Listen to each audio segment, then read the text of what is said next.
Assalamualaikum warahmatullahi wabarakatuh. Perkenalkan, saya Melisa Awang Kurnia Retri, NIM A710190117, Prodi Pendidikan Teknik Informatika Universitas Muhammadiyah Surakarta. Video ini dibuat untuk memenuhi ujian tengah semester keamanan jaringan, yaitu mengenai seberapa penting keamanan jaringan bagi sebuah perusahaan.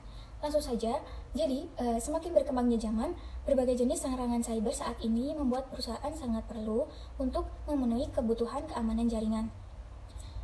Karena keamanan jaringan adalah aspek penting bagi berlangsungnya sebuah bisnis, terutama bagi perusahaan yang sangat besar dan bergantung pada sebuah internet atau memanfaatkan internet untuk kegiatan bisnis secara menyeluruh.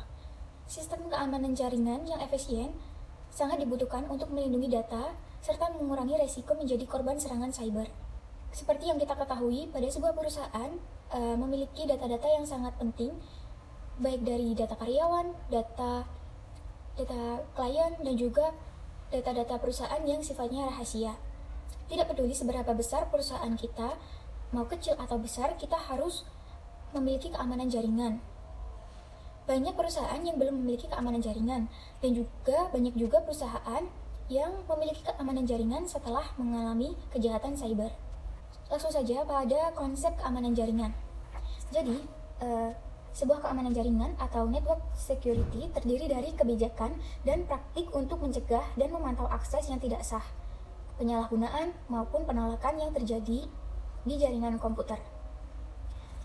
Dalam menjaga keamanan jaringan, diterapkan konsep atau hukum dasar yang biasa disebut dengan CIA atau confidentiality atau kerahasiaan, integrity atau integritas, dan juga availability atau ketersediaan.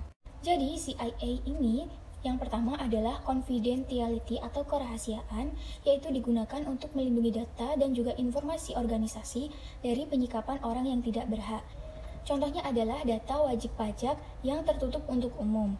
Yang kedua adalah integrity atau integritas, digunakan untuk melindungi keutuhan data dan juga informasi organisasi dari modifikasi yang tidak sah. Contohnya adalah data penerimaan negara harus benar dan tidak dimodifikasi.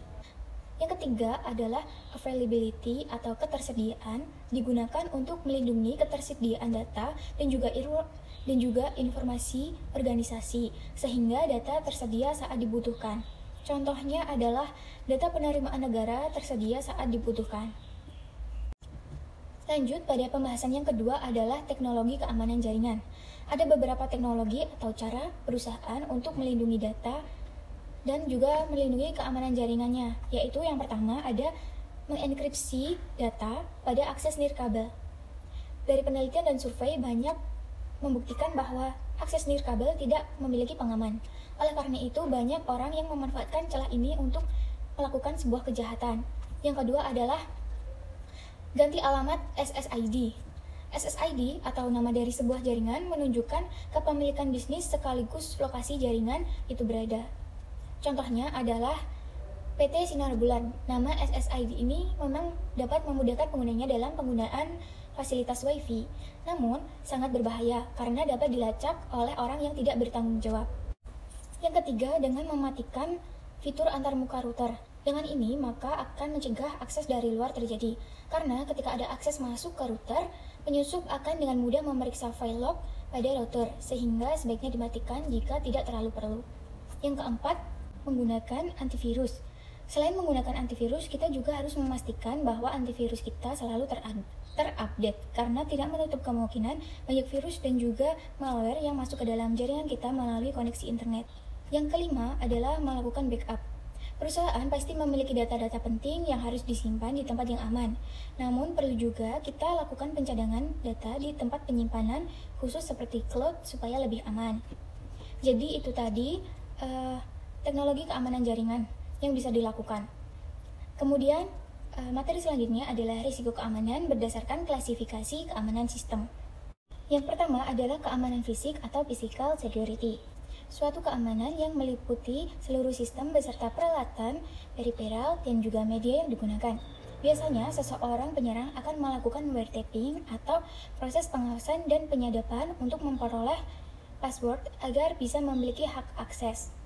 Dan jika gagal, maka mereka akan melakukan DOS atau Denial of Service. DOS ini akan menjadi pilihan sehingga semua servis yang digunakan oleh komputer tidak dapat bekerja. Yang kedua adalah keamanan data dan juga media. Pada keamanan ini, penyerang akan memanfaatkan kelemahan yang ada pada software yang digunakan untuk mengolah data. Biasanya, penyerang akan menyisipkan virus pada komputer target melalui attachment pada email. Cara lainnya dengan memasang backdoor atau Trojan horse pada sistem target. Selanjutnya, yang ketiga adalah keamanan dari pihak luar. Memanfaatkan faktor kelemahan atau kecerobohan dari orang yang berpengaruh atau memiliki hak akses merupakan salah satu tindakan yang diambil oleh seseorang, hacker maupun cracker untuk dapat masuk pada sistem yang menjadi targetnya.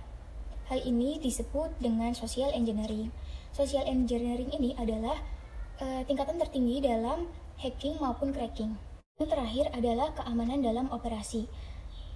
Prosedur ini digunakan untuk mengatur segala sesuatu yang berhubungan dengan sistem keamanan pasca serangan. Dengan demikian, sistem tersebut dapat berjalan baik dengan normal seperti sebelumnya. Biasanya, para penyerang akan menghapus seluruh log-log yang tertinggal pada sistem target atau log cleaning setelah melakukan serangan. Itu tadi resiko-resiko yang bisa saya sebutkan. Sekarang lanjut pada manfaat keamanan jaringan komputer. Membahas mengenai manfaat keamanan jaringan komputer, sebenarnya sangat banyak manfaat dari keamanan jaringan. Dan beberapa manfaat yaitu yang pertama, melindungi aset perusahaan berupa informasi penting. Yang kedua, melindungi informasi pribadi. Yang ketiga, meningkatkan keamanan bekerja bagi karyawan. Yang keempat, menjaga produktivitas. Yang kelima, menjaga situs web agar tidak down.